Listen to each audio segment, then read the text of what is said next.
M Santmat channel को subscribe करें, साथ ही घंटी को दबाकर ऑल नोटिफिकेशन सेलेक्ट करें। आप सभी से आग्रह है कि सत्संग को पूरा अंतिम तक देखें। महाराज की जय। श्री सद्गुरु महाराज की जय। अब हम लोग ध्यान से सुनिए, इनका जो कार्यक्रम है करने दीजिए। हम लोग सत्संग के कार्यक्रम में बैठे हुए हैं। गुरु महाराज ने कहा है, सत्संग नित अरु ध्यान नित, रहिए करत संलग्न हो, व्यभिचार चोरी नशा हिंसा झूठ तजना चाहिए। रोज सत्संग करना चाहिए, ऐसा गुरु महाराज ने कहा है। ये नहीं कहा आज सत्संग कर लिए कल छोड़ दिए, ऐसा नहीं। सत्संग नित और ध्यान नित, ध्यान भी रोज करना चाहिए। हम लोग रोज भोजन करते हैं, वहीं बैठिए, इधर नहीं आइए। हाँ, रोज भोजन करते हैं तो शरीर में बल मिलता है। उसी तरह से जब हम रोज सत्संग करेंगे, बैठे रहिए माता जी, किसी को यहाँ नहीं आना है, वहीं बैठिए। रोज सत्संग करेंगे तो मनोबल बढ़ेगा, बैठो वहीं पर। इसलिए गुरु महाराज ने कहा सत्संग नित। हम घर में रोज झाड़ू देते हैं, यदि झाड़ू नहीं देंगे तो गंदगी बढ़ जाएगी, चुप रहिए। उसी तरह से जब हम रोज भोजन करेंगे तो तन बल बढ़ेगा, और रोज सत्संग करेंगे तो मन बल बढ़ेगा। शरीर की गंदगी को हम लोग गंगा जी में धोते हैं, पानी से धोते हैं, सफाई करते हैं। मन की गंदगी को साफ करने के लिए सत्संग की आवश्यकता है। इसीलिए गुरु महाराज ने कहा सत्संग नित। वहाँ चले जाओ पीछे। और ध्यान नित,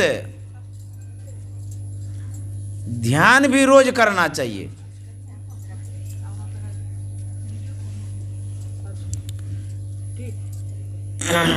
सत्संग और ध्यान को जोड़ दिया गया है। सत्संग करेंगे, ध्यान नहीं करेंगे। एक कुर्सी बीच में आ गई, कुर्सी पर रख दो, वहीं रख दो, हो जाएगा। तो ध्यान की भी बड़ी आवश्यकता है, सत्संग की भी बड़ी आवश्यकता है। आप बोलिए नहीं, समझ गए? सत्संग आप लोग अस्थिर हो जाइए, तब ठीक से कह पाएंगे, नहीं तो इधर उधर मन चला जाता है ना, कहने में नहीं बनता है।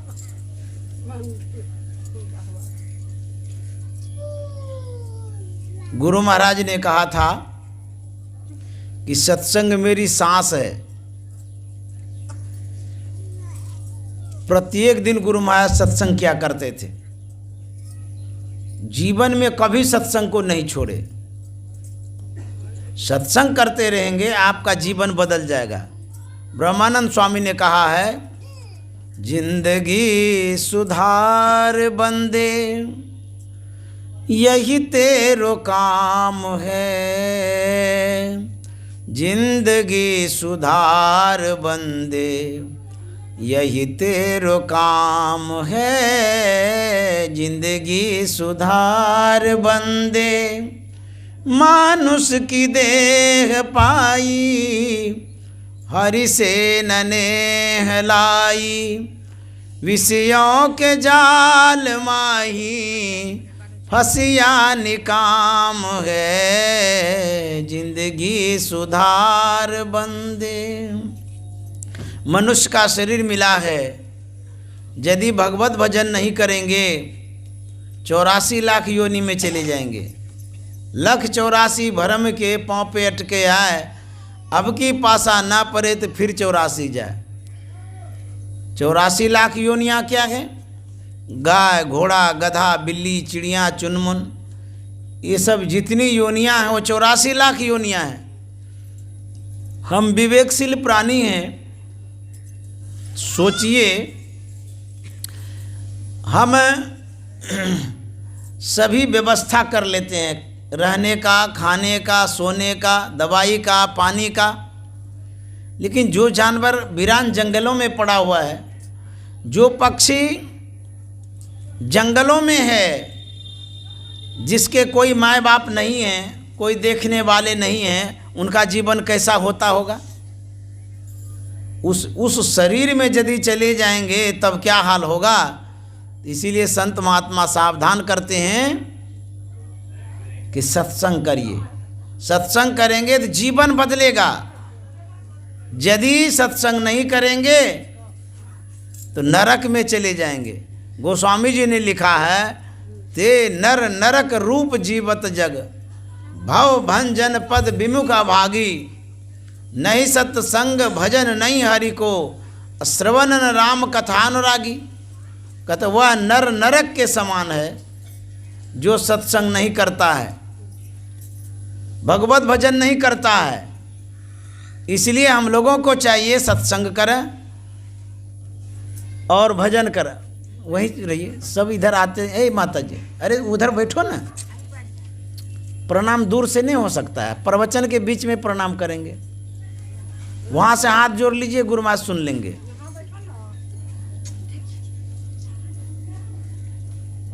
दूर से ही सुनकर सुनिए। और जब सत्संग की समाप्ति होगी ना, भरपूर प्रणाम करिएगा, जितना करना होगा। पहले आइए प्रणाम करिए, आते हैं बीच में, प्रवचन जब शुरू हो जाता है ये डिस्टर्ब होता है ना। यदि आप लोग हलचल करते रहेंगे, हमको कहना क्या है वो गड़बड़ हो जाएगा। फिर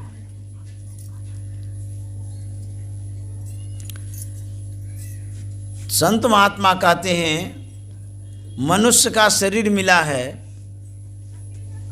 यदि आप इस मनुष्य शरीर में आकर के सिर्फ खाना और सोना करेंगे, कहते खाना पीना सो जाना सब काम है पशु समाना जी। सब काम पशु के समान होगा, पशु योनि में चले जाएंगे, दुख भोगना पड़ेगा। तो मनुष्य शरीर में आए हैं भगवत भजन करने के लिए, सत्संग करने के लिए। इसी के लिए संत महात्मा सावधान करते हैं। बंगाल के एक संत हो गए रामकृष्ण परमहंस, उनको सब कोई जानते हैं। विवेकानंद जी महाराज हुए हैं उनके सेवक, उनको भी सब कोई जानते हैं। एक बार कलकत्ता के एक सज्जन कुप्पा घाट पहुँचे। महर्षि संत सेवी जी महाराज ने उनसे पूछा था, आप कहाँ से आए हैं? उन्होंने कहा मैं कलकत्ता से आया हूँ। फिर पूछा कि आप रामकृष्ण परमहंस को जानते हैं? बोले हाँ, उनको कौन नहीं जानता, सब कोई जानते हैं। फिर बोले विवेकानंद जी महाराज को जानते? बोले हाँ हाँ, उनको भी जानते, सब कोई जानते हैं। फिर गुरुदेव ने पूछा था कि रामकृष्ण परमहंस कितने पढ़े लिखे थे और विवेकानंद जी महाराज कितने पढ़े लिखे थे? उस सज्जन ने कहा था रामकृष्ण परमहंस तो बहुत कम पढ़े लिखे थे, विवेकानंद जी महाराज बीए किए हुए थे। फिर गुरुदेव ने पूछा था कि जब विवेकानंद जी महाराज बीए किए हुए थे, उतने पढ़े लिखे आदमी, रामकृष्ण कम पढ़े लिखे थे, तो उनके पास जाने की क्या आवश्यकता पड़ी? वो सज्जन कुछ भी जवाब नहीं दिए, चुप हो गए। तब गुरुदेव ने कहा था विवेकानंद जी महाराज को भौतिक ज्ञान था, रामकृष्ण परमहंस को अध्यात्म का ज्ञान था। विवेकानंद जी महाराज को अंधकार का ज्ञान था, रामकृष्ण परमहंस को प्रकाश का ज्ञान था। विवेकानंद जी महाराज को पिंड का ज्ञान था, रामकृष्ण परमहंस को ब्रह्मांड का ज्ञान था। तो जो भौतिक ज्ञान है वो भौतिक जीवन के लिए है। विवेकानंद जी महाराज पढ़े लिखे बहुत थे, लेकिन अंतर का ज्ञान नहीं था उनको, अध्यात्म का पूर्ण ज्ञान नहीं था उनको। इसीलिए उनके शरण में गए, उनसे शिक्षा दीक्षा लिए, साधना किए, तब वो महान हो गए। हमारे रामकृष्ण परमहंस जो महाराज जो थे वो संत थे, उन्होंने साधना किया था। तो संत कैसे बन गए? जानते वो क्या उपासना करते थे? काली माँ की उपासना करते थे। कितने बड़े उपासक थे। जैसे हम आप सामने में बातचीत करते हैं, उसी तरह से रामकृष्ण परमहंस काली माँ से बात करते थे। मान लिया जाए आपके पास काली माँ आ जाए, आप लोग आगे बढ़िए, बढ़ जाइए आगे, सब कोई आगे बढ़िए, पीछे में बैठ जाएंगे। आइए माता जी आगे, यहाँ आ जाइए।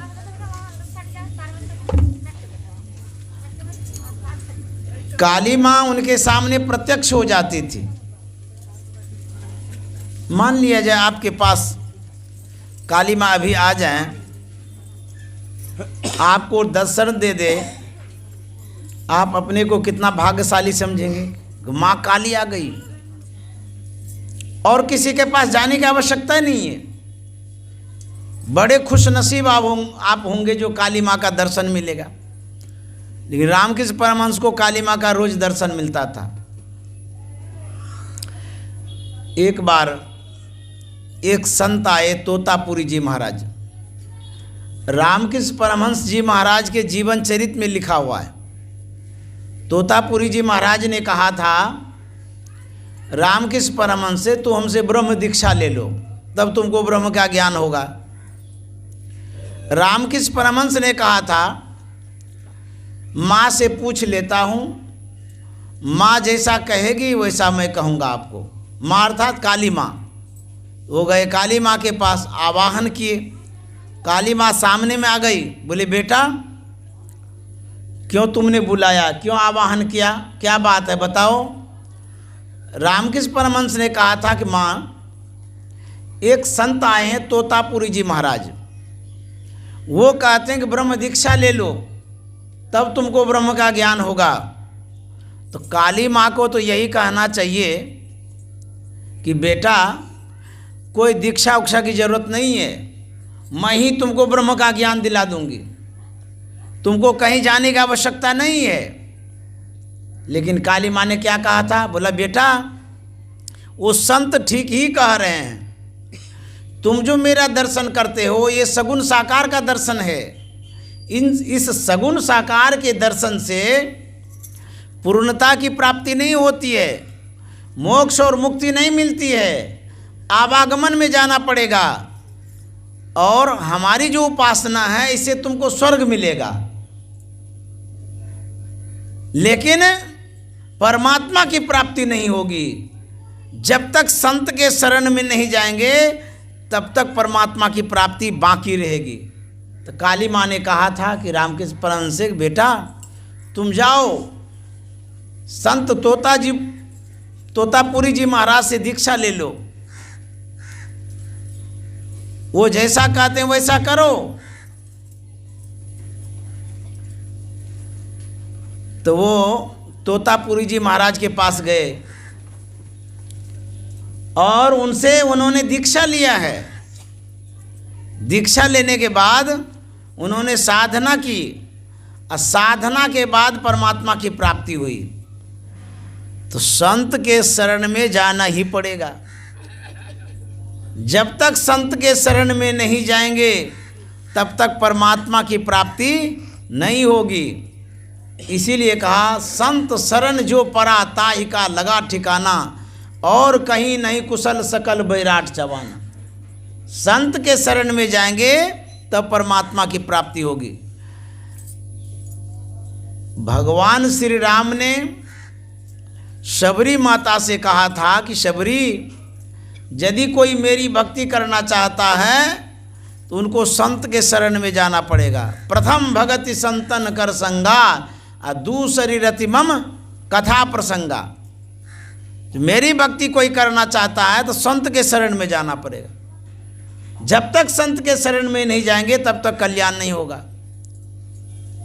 विवेकानंद जी महाराज संत के शरण में थे, रामकृष्ण परमहंस के शरण में थे, तब उनका कल्याण हुआ, इतना नाम हुआ। एक बार वो शिकागो गए थे विश्व धर्म सम्मेलन में। वहाँ पर इनको समय नहीं दिया जा रहा था प्रवचन करने का। जो संचालक थे उनके मन में होता था भारत के साधु सन्यासी हैं, वो क्या जानते होंगे, इनको उतना ज्ञान नहीं होगा, इसलिए समय देना नहीं चाह रहे थे। वहीं के लोगों ने निवेदन किया, प्रार्थना किया, तब जाकर के विवेकानंद जी महाराज को समय दिया। थोड़ा ही समय दिया। विवेकानंद जी महाराज ने पूछा था आयोजक से कि मैं किस विषय पर बोलूं, तो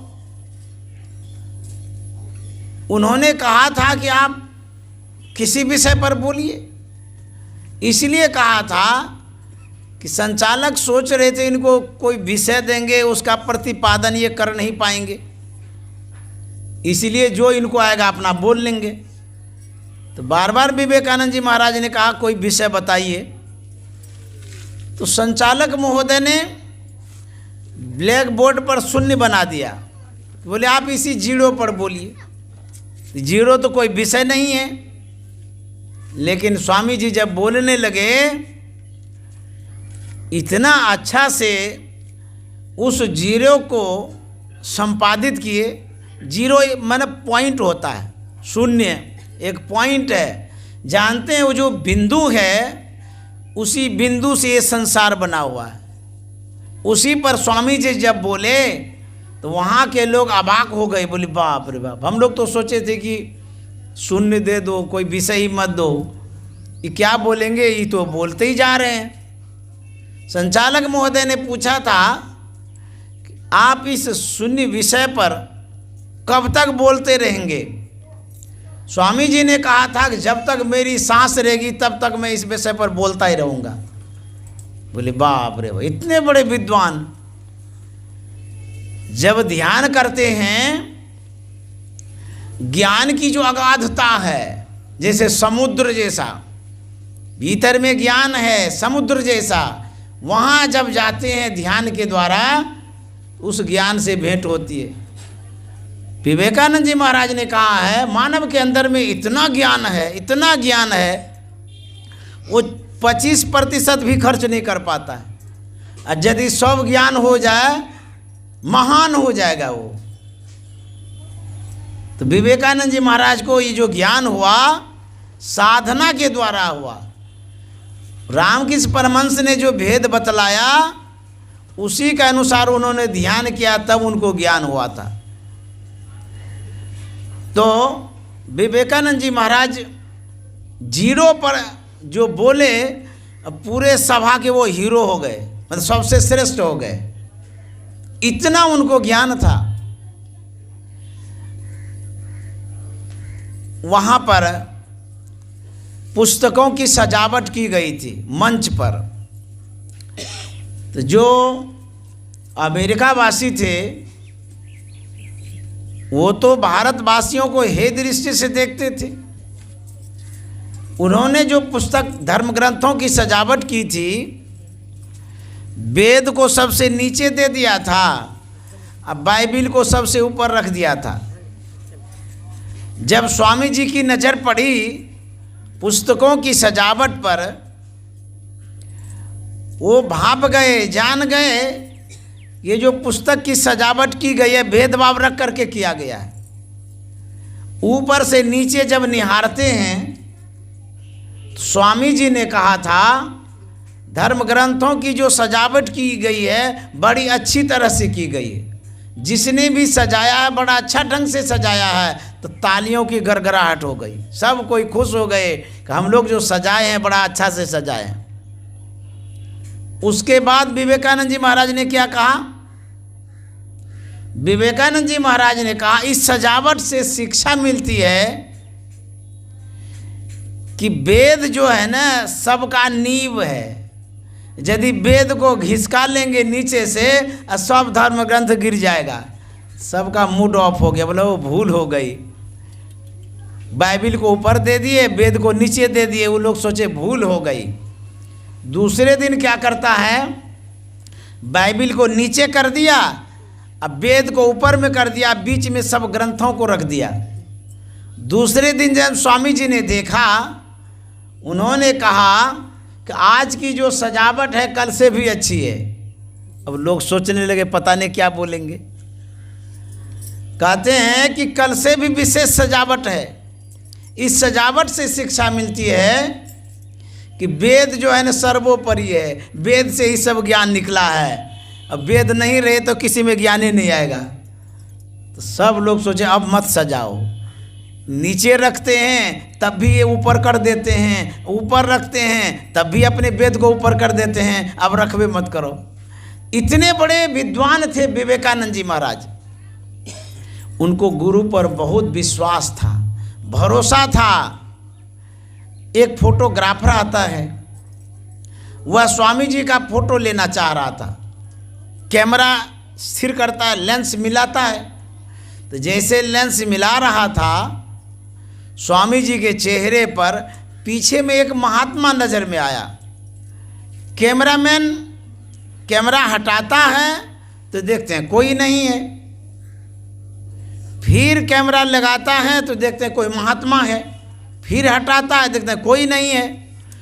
कई बार ऐसे किया तो जो फोटोग्राफर था वो जाकर के स्वामी जी से मिला और उसने कहा कि स्वामी जी, जब आपका फोटो लेने जा रहे हैं, आपका फोटो लेते हैं तो पीछे में कोई महात्मा आ जाता है और जब कैमरा हटाते हैं तो वो महात्मा कहाँ चला जाता है पता नहीं चलता है। बोले कि मेरे पीछे तो कोई नहीं है। बोले नहीं है, आपको नजर नहीं आ रहा लेकिन हमने देखा है। तो स्वामी जी ने पूछा कि कैसा है वो?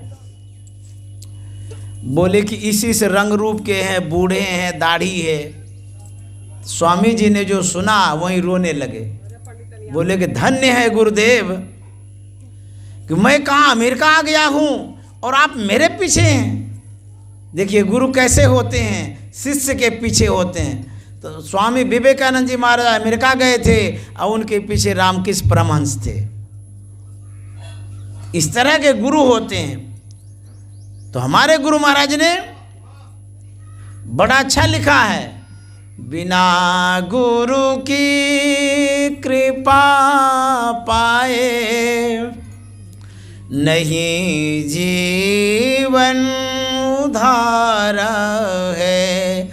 बिना गुरु की कृपा पाए नहीं जीवन उधार है।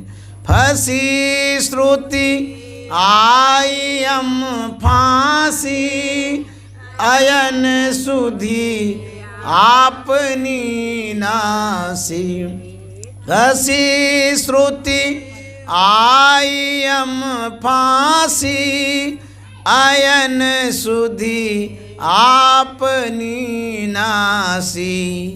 भई भव सोग की बासी भई भव सोग की बासी। कठिन जगते उधारा है। बिना गुरु की कृपा पाए नहीं जीवन। वहीं रुके। वहीं एक गुरुजी थे, चेला के साथ वो कहीं जा रहे थे। नदी पार करनी थी। नदी में धाराएं तेज थी। गुरुजी आगे आगे जा रहे थे, चेला पीछे पीछे। तो गुरुजी लड़खड़ाने लगे। गुरुजी ने चेला राम से कहा कि तुम मेरी बाँह को पकड़ो नहीं तो मैं डूब जाऊंगा। चेला सुन तो लिया, कुछ बोला भी नहीं। आगे बढ़ते जा रहे थे। पुनः गुरुजी ने कहा कि मेरी बाँह को पकड़ो नहीं तो मैं गिर जाऊंगा, डूब जाऊंगा। फिर भी कुछ नहीं किए। फिर आगे बढ़े। फिर कहा कि अरे तुम पकड़ता क्यों नहीं है, मैं गिर जाऊंगा तो, मैं डूब जाऊंगा तो। फिर भी चेला राम कुछ नहीं किया। गुरुजी को गुस्सा आ गया। चेलवा का बाँह पकड़ लिया, खींचते खींचते जाके सूखे जमीन में पटक दिया। बोला बेवकूफ़ कहीं का, तुमको हम बार बार कह रहे थे कि मैं डूब जाऊंगा, तुम मेरी बाँह को पकड़ो, तुमने क्यों नहीं पकड़ा। अब बोल वो नहीं करता था कुछ भी। तब चेला कहता है, गुरुदेव मेरी बाह में कहाँ शक्ति जो मैं आपकी बाह को पकड़ करके पार कर देता। मुझे तो आप पर भरोसा था।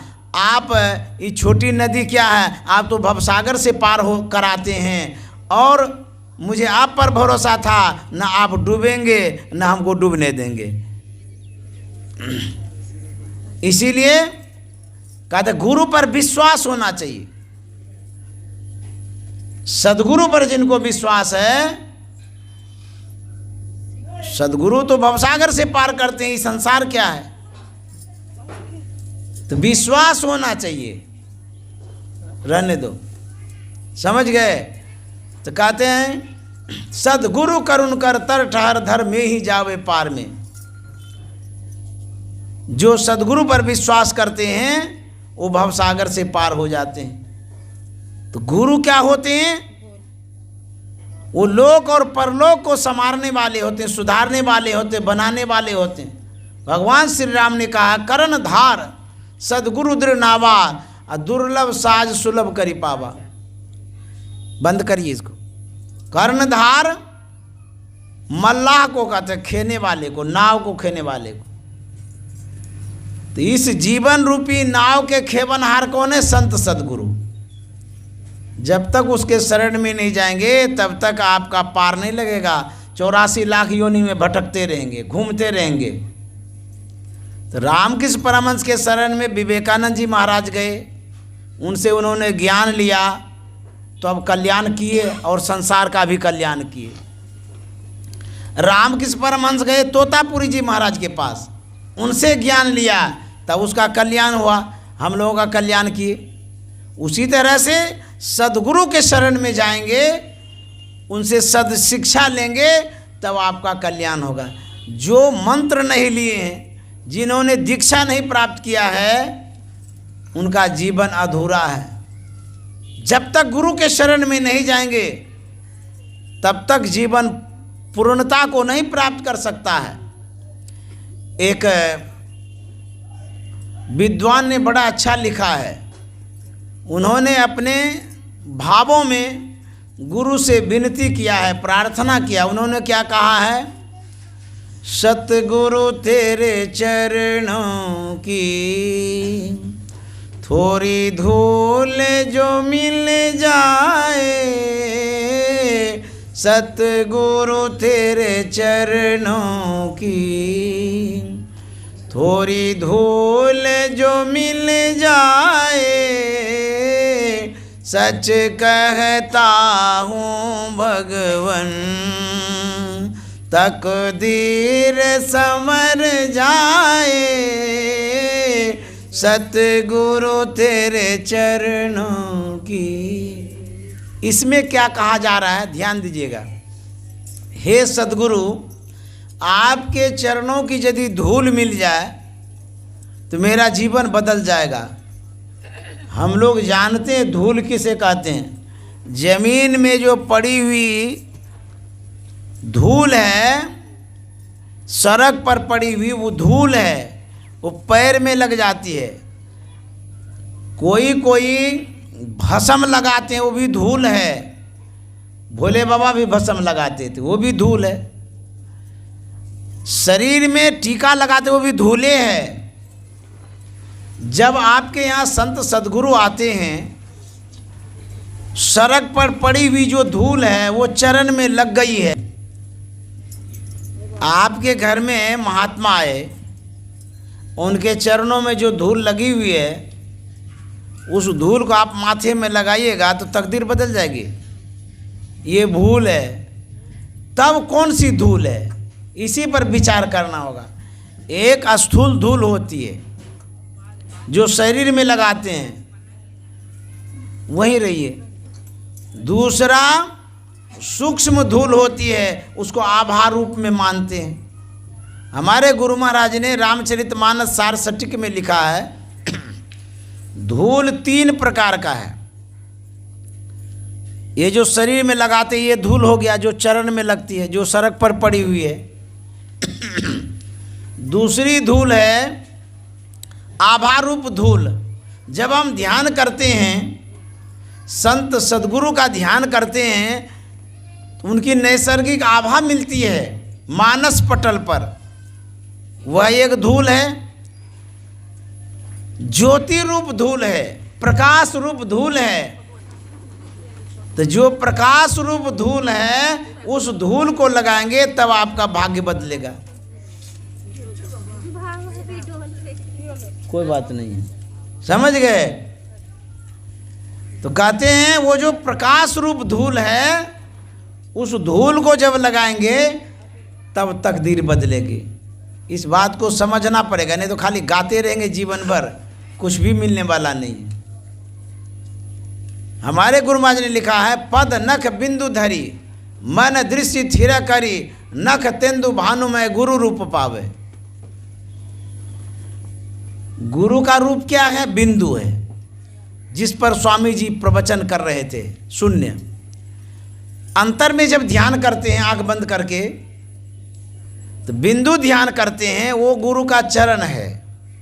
वहाँ जो नैसर्गिक आभा है, जो ब्रह्म ज्योति है, वो असली धूल है, वो मानस पटल पर लगता है, इस शरीर पर नहीं। ध्यान करने से जब मन को केंद्रित करते हैं, मन को समेटते हैं, तो वो ब्रह्म ज्योति रूप धूल हमें मिलती है, उसी से तकदीर बदलती है।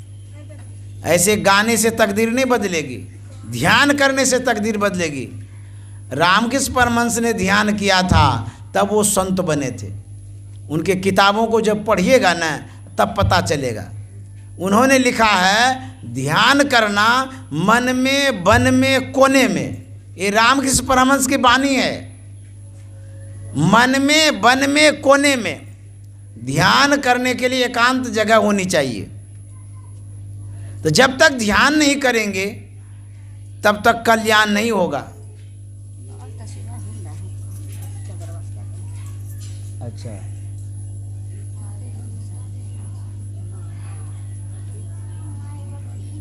यहाँ ईटा दे दीजिए पीछे। नहीं, कहते हैं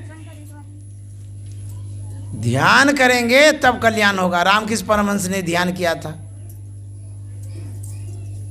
विवेकानंद जी महाराज ने कहा है, मन चलो निजो निकेन तने संसार देशे विदेशीर भेषे भरमय छो क्यों बाहरे।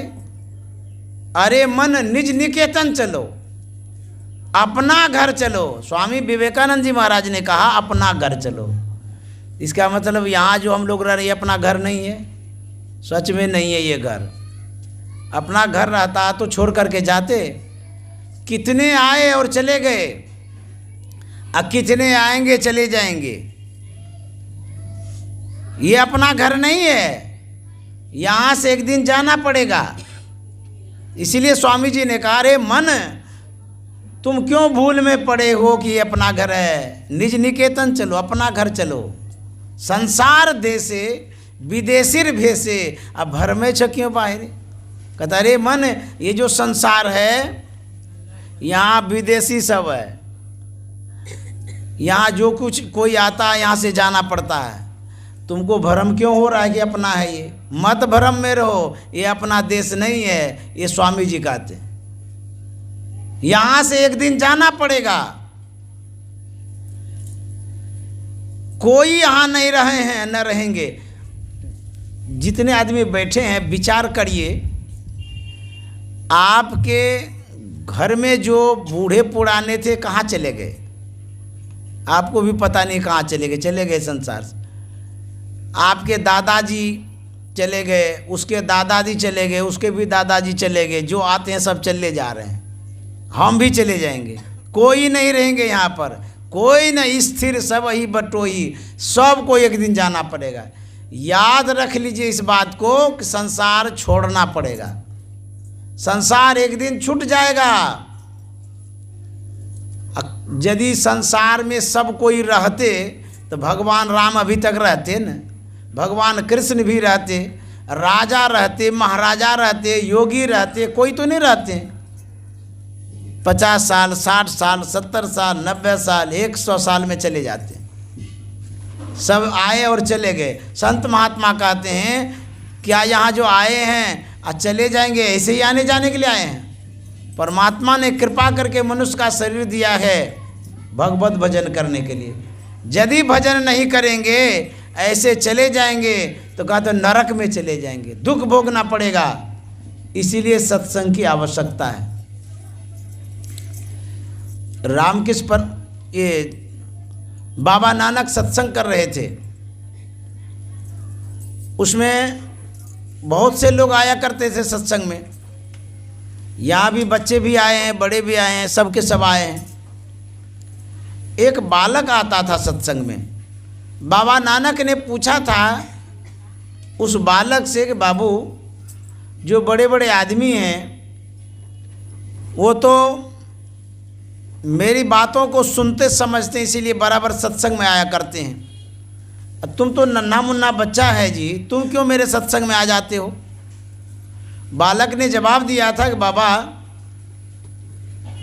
जब मैं घर पर रहता हूँ, मेरी माँ भोजन बनाती है, उस समय मैं चूल्हे के पास बैठा रहता हूँ।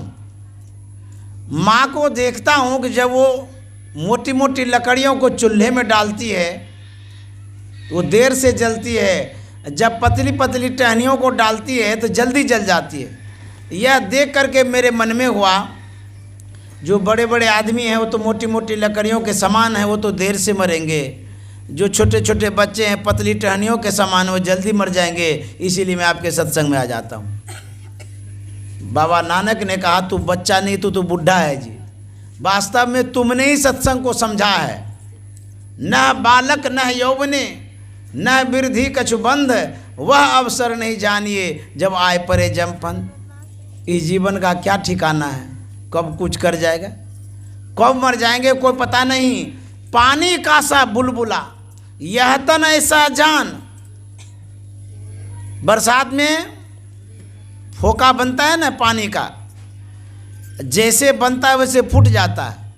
कहते ये तन भी वैसा ही है, एक क्षण में विनष्ट जाएगा, समाप्त हो जाएगा और चले जाएंगे यहाँ से। कहाँ जाएंगे वो भी नहीं पता है, समाप्त हो जाएगा ये शरीर। आप गांव समाज में देखे होंगे या आस पड़ोस में कि सुबह से शाम तक उनसे बातचीत किए, मिले जुले, रात में हार्ट अटैक हो गया, चला गया संसार से। पूछते हैं कि भाई कहाँ चला गया? बोले कुछ तो नहीं हुआ था, फिर भी मर गए। इस जीवन का कोई ठिकाना नहीं है। आप घड़ी खरीदते हैं, बढ़िया से रखिएगा, 5-10 साल बढ़िया से जाएगा, लेकिन इस जीवन का 5 दिन का भरोसा नहीं है, कभी भी मर जाते हैं। सड़क पर जाते हैं, एक्सीडेंट हो जाता है, तुरंत मर जाते हैं। अरे वो तो जवान ही था, ये कैसे हो गया, समाप्त हो गया। इसलिए कहते हैं भगवत भजन करना चाहिए। चुप रहो, जा करके भगवान से पूछो, हमारे पास उसका खाता नहीं है। हमारे पास सुनाने का है, कब कौन मरेगा हमको क्या पता। भगवान न करे कोई मरे, अधिक दिनों तक जिंदा रहें। भगवान ने जो आयु दिया है स्वकुशल आप रहें, ये शुभकामना है। लेकिन इस संसार से सब जाएंगे, ये बात सब कोई जानता है। आंख से देखते हैं कि रोज मरता है लोग। तो संत महात्मा कहते हैं कि भगवत भजन करो, सत्संग करो। आज हम लोग सत्संग कर रहे हैं। ये आशा देवी हैं माता जी, जिनकी श्रद्धा से ये सत्संग हुआ है। उनकी जो नतनी है उन्हीं के नाम पर ये सत्संग है। छोटी सी बच्ची है, इनके अंदर में कितनी श्रद्धा है। सब लोगों को बुलाए हैं। मैं भी कुप्पा घाट से आया हूँ, भागलपुर बिहार से। इनकी श्रद्धा को नमन है। और आज ये भंडारा भी किए। मैंने पूछा तो मुझे बड़ा आश्चर्य लगा कि बहुत आदमी को इन्होंने आमंत्रित किया है। बोले वाह, बहुत खर्चा कर रहे हैं। इनकी श्रद्धा इतनी है, गुरु महाराज ने जो इनकी आशा पूर्ण की, आशा देवी ने गुरु महाराज के कहे अनुसार सत्संग और ध्यान कर दिया। तो यही जरूरी है। इस जीवन में कुछ नहीं जाएगा। एक कलकत्ता की कहानी मैंने अभी किसी से सुना। कलकत्ता में 500 करोड़ का आदमी था। 500 करोड़ क्या होता है सोचिए। उसकी अचानक मृत्यु हो गई, चले गए संसार से। वो 500 करोड़ धर ले रह गया। अब बुझिए तो इतना जो जमा करते हैं, किस लिए जमा करते हैं, क्या काम में आया, और उसी कमाने में अपने जीवन को गंवा दिए, पूरा समय लगा दिए। कबीर साहब ने लिखा है, वहाँ से क्या तू लाया बंदे, यहाँ से क्या ले जाएगा। वहाँ से क्या तू लाया बंदे, यहाँ से क्या ले जाएगा। मुट्ठी बांधे आया जग में और हाथ पसारे जाएगा। मुट्ठी बांधे आया जग में हाथ पसारे। तो क्या करना चाहिए? कबीर साहब कहते हैं, नाम हरि का जप ले बंदे, फिर पीछे पछताएगा। नाम हरि का जप ले बंदे, फिर पीछे। गुरु महाराज जब शरीर छोड़ रहे थे, अंतिम शब्दों में उन्होंने कहा था, सुकृत कर ले नाम सुमर ले, को जाने कल की जगत में खबर नहीं पल की। शुभ कर्मों को कर लीजिए। सबसे बड़ा शुभ कर्म क्या है? नाम सुमर ले, भगवान का नाम ले लीजिए, यही सबसे बड़ा शुभ कर्म है।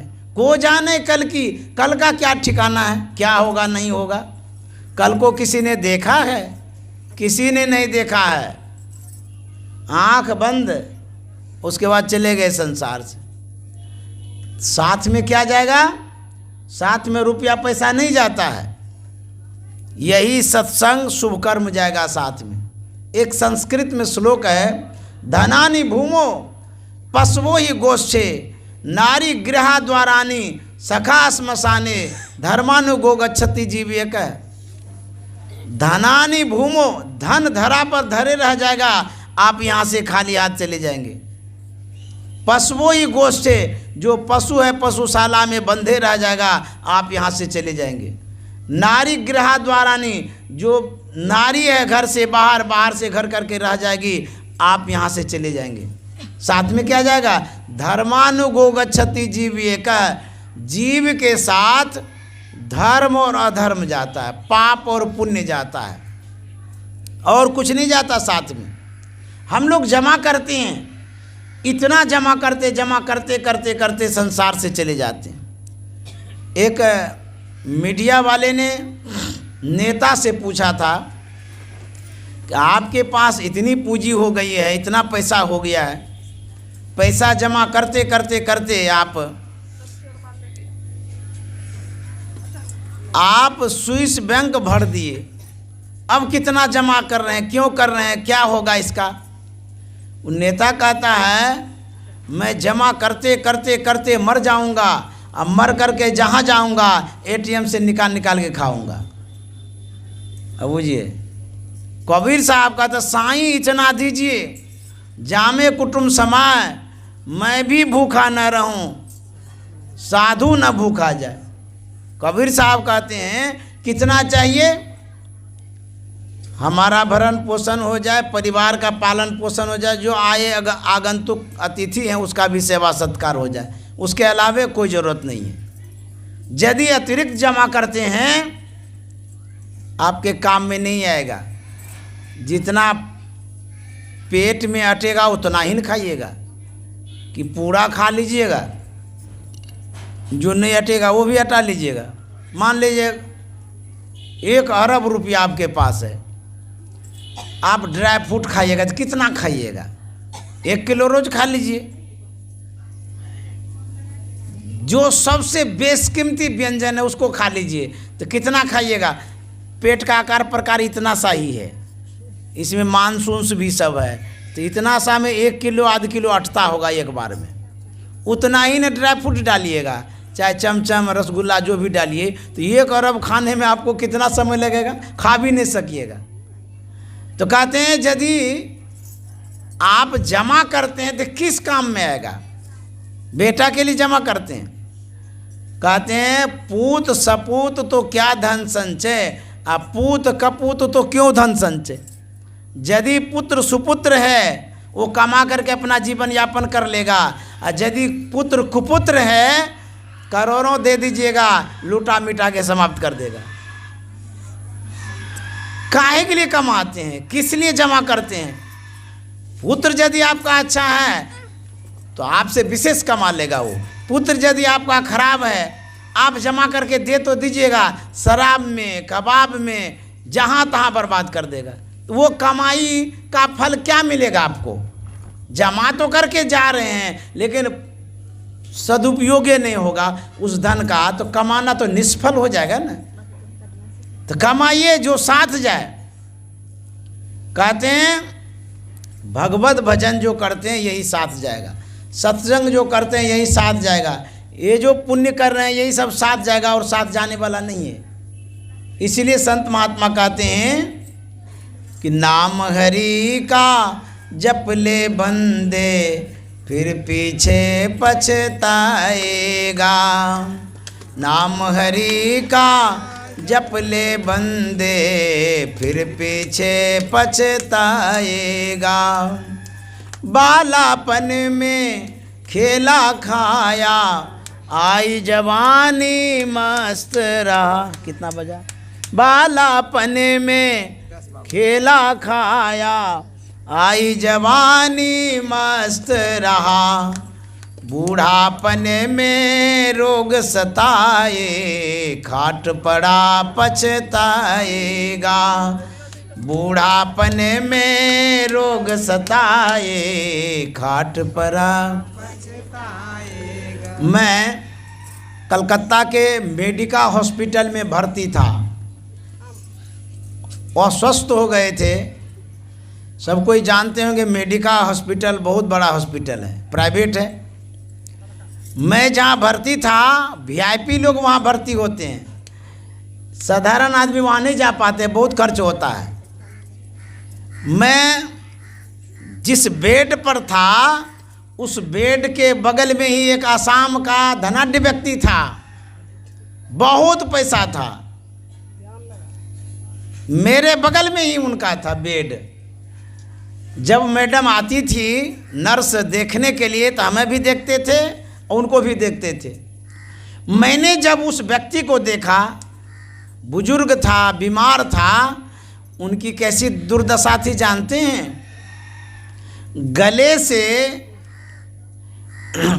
पाइप लगा दिया था भोजन का, पेशाब का निकालने का। अब बुझिए उसकी क्या दुर्दशा थी। मैं सोच रहा था इसका क्या जीवन है, और इसके पास इतना पैसा है फिर भी इसको दुख हो रहा है। कितना भी पैसा दे दीजिए डॉक्टर को तो क्या कर सकता है? आपके बॉडी का जो सिस्टम है यदि डैमेज हो गया है तो डॉक्टर कवर नहीं कर सकेगा। तो जब तक शरीर ठीक है भगवत भजन कर लीजिए। बीमार हो जाइएगा तो जीवन को घसीटना पड़ेगा।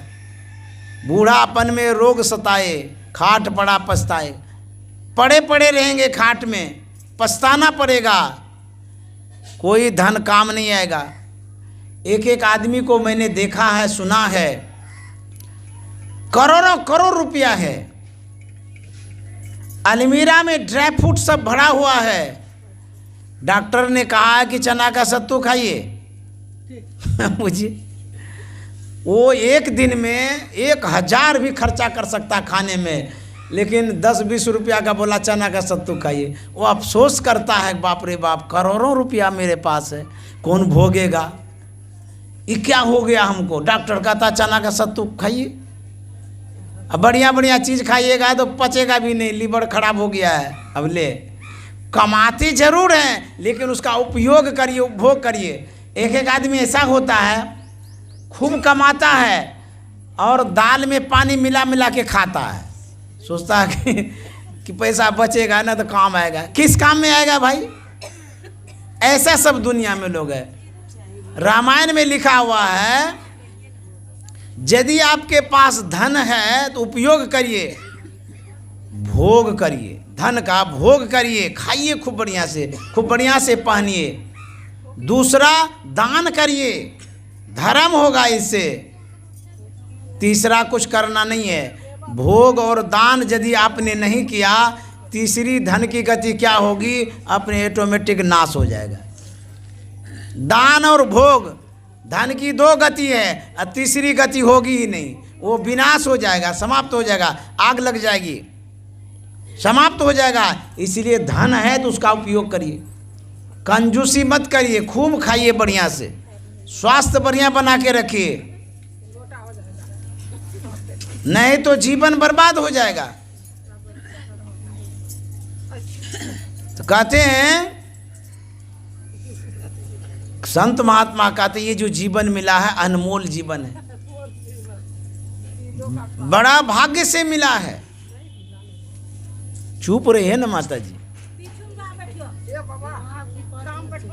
गए वहां चले जाइए पीछे में, पीछे जाओ, उठ के पीछे जाओ। वहां जानते हैं मानसिक स्थिति क्यों खराब होती है? हमारे बॉडी में जब प्रोटीन की कमी होती है, कैल्शियम की कमी होती है, मिनरल की कमी होती है, जो हमारा ऑर्गन है सिस्टम पेट का, शरीर का, उस पूरे बॉडी में हड्डी है, मांस है, चमड़ा है, नस है, खून है, इस सब के लिए यदि विटामिन्स नहीं देते हैं, सही से भोजन नहीं देते हैं, अच्छा न्यूट्रिशन नहीं देते हैं, मानसिक स्थितियाँ इसीलिए खराब होती। पानी की कमी हो गई बॉडी में, इससे खराब हो जाएगा। भोजन की कमी हो गई, मानसिकता इससे खराब हो जाएगी। भोजन जब कुपोषण हो जाता है, शरीर में कुपोषण मतलब पोषण नहीं होता शरीर का, तो विकृतियाँ हो जाती है, माइंड खराब हो जाता है, विचार खराब हो जाता है, बॉडी खराब हो जाता है। खाने के विषय में जानते ही नहीं कि क्या खाना है, कैसे खाना है। अब खाते हैं तो इतना खाते हैं कि गला तक पहुंचा देते हैं। ये कोई खाना है? खाइए सिस्टम से, नियम से, तो जीवन आपका ठीक रहेगा। तो मानसिक स्थितियां जो खराब हो जाती है, इस शरीर को पोषक तत्व नहीं मिलता है, इसीलिए सीधा बात बीमारी जो होती है इसीलिए होती है न्यूट्रिशन की कमी के कारण। डॉक्टर से पूछ लीजिएगा। हमारे बॉडी में ढांचा जो हड्डियों का है ना, हड्डियों पर न शरीर टिका हुआ है। हड्डी के लिए कैल्शियम चाहिए। मैंने सुना है किसी से, महिलाओं को 800 mg कैल्शियम रोज चाहिए। अच्छा, भोजन जो करते हैं उसे पूरा होता है? नहीं होता है। जब हड्डी का भोजन आप नहीं दीजिएगा तो हड्डी कमज़ोर नहीं होगा, हड्डी कमज़ोर हो जाएगी, खोखला हो जाएगा, और कभी चलते चलते गिर जाइएगा, टूट जाएगी। ये कोई लोहा थोड़ो है। ये जो हड्डी है उसको चाहिए खुराक, भोजन, कैल्शियम। 800 mg चाहिए महिलाओं को, 600 mg चाहिए पुरुष को। मैंने जो सुना है बता दिया। ये जो पूरा बॉडी है आपका, ये मांस पर टिका हुआ है। मांस है ना, ये चमड़ा, मांस, गुद्दा सब। हड्डी के बाद हड्डी में सटा हुआ मांस है। ध्यान से सुनिए, चमड़ा है, मांस है, नस है, खून है। जानते हैं इसको मजबूत करने के लिए, इसको सपोर्ट के लिए प्रोटीन चाहिए। एक दिन में कितना प्रोटीन चाहिए? एक आदमी को 35 ग्राम प्रोटीन चाहिए एक दिन में। समझ गए? और यदि आप नहीं लेते हैं तो मसल्स में कमजोरी आ जाती है, थर-थर करने लगता है, हाँफने लगते हैं, दिक्कत हो जाता है, थर-थर करता है हाथ, चल नहीं पाते हैं ठीक से। क्यों? हड्डी को जो पकड़ने वाला मांस है वो कमज़ोर हो गया है, मांस की मजबूती नहीं रही है, इसीलिए शरीर में पेन हो जाता है, दर्द होना शुरू हो जाता है, जहाँ तहाँ दर्द हो जाता है। तो शरीर सिस्टम के लिए अच्छा से खाना खाइएगा तब ना दिमाग ठीक रहेगा। कुछ से कुछ कहीं से कहीं खाते रहिएगा, इसीलिए दिमाग कमज़ोर हो जाता है। समझ गए? मानसिक स्थिति विकृत होने का यही कारण है कि न्यूट्रिशन की कमी है, पोषण तत्व की कमी है। तो बढ़िया से खाना चाहिए, अच्छे जानकार से लेकर। टाइम तो हो गया है।